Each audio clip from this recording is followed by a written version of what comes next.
Have a nice day guys! Sa video naman ito guys, i-share ko naman sa inyo ang aking nalalaman dito sa Facebook.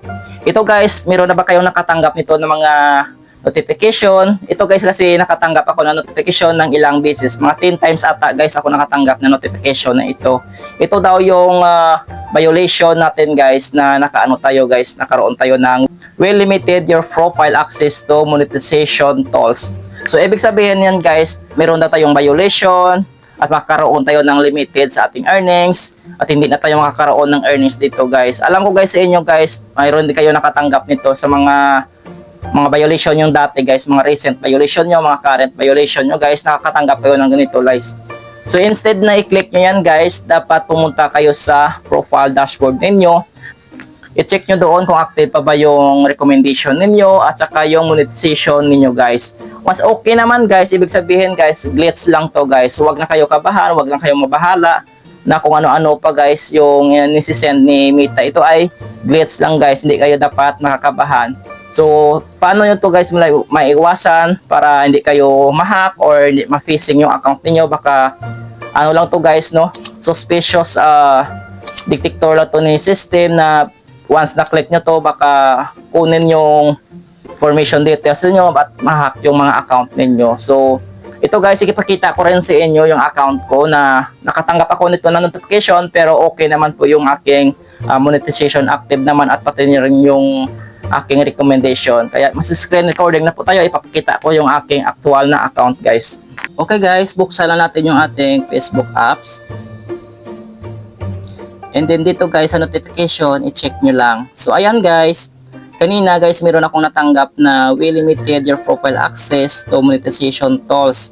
Pero guys lahat ng mga notification ko na yon ay dinidelete ko talaga guys. Tulad nito guys, we limited your profile access to monetization tools. Hindi ko yan guys kiniklik, instead na i-click ko yan, doon ako pupunta sa aking professional dashboard. So alam ko guys, karamihan sa inyo nakatanggap din ito ng mga notification na to. Kasi guys, ito ay mga unusual activity ni Facebook na dinidetect talaga guys yung mga post natin dati, mga recent violation natin. Parang kine-check talaga nila guys kung pwede pa tayo ma-invite sa content monetization program guys. Kasi yung mga old na tools natin guys ay mawawala na. So ayun talaga guys, kung eligible ka dito sa content monetization, ganito talaga guys yung ginagawa ni Facebook na kine-check talaga nila guys.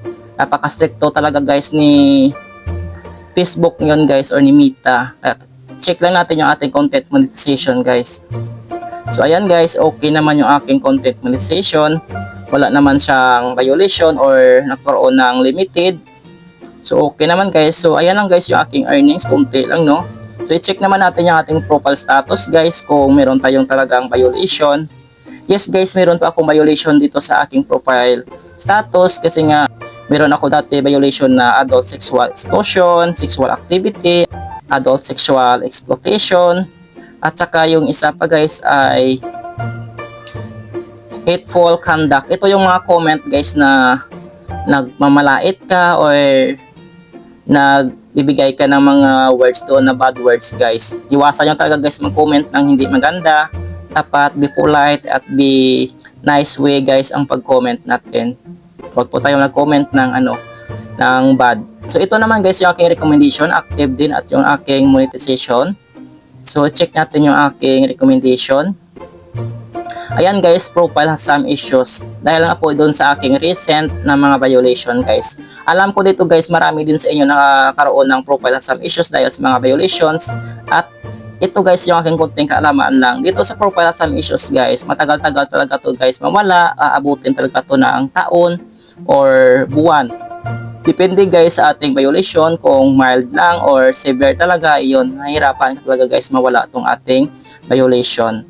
So tiis lang guys, upload lang consistency at active palagi. I-check naman natin yung aking monetization. Active rin naman yung aking monetization status guys, ayan. So kaya guys sa inyo kung nakatanggap po kayo ng mga notification tulad nito guys na we limited your profile access to monetization, huwag po kayo kabahan guys, huwag po kayo magbahala at huwag po kayo magpanic kasi nga to guys ay glitch lang to guys. Huwag po kayo kabahan talaga, glitch lang to.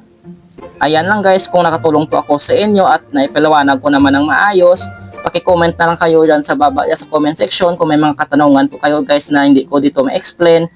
Paki-comment lang kayo sa baba guys, sagutin ko yan ang abot na aking kaya, at huwag niyo kalimutan guys i-follow itong aking Facebook account para updated din kayo sa mga bago kong tutorials at mga videos dito guys. Lalo na guys sa aking YouTube channel, i-subscribe nyo na rin at i-click ang notification bell para palagi ka rin updated doon sa mga bago kong videos. So ayan lang guys, thank you so much for watching. Bye bye!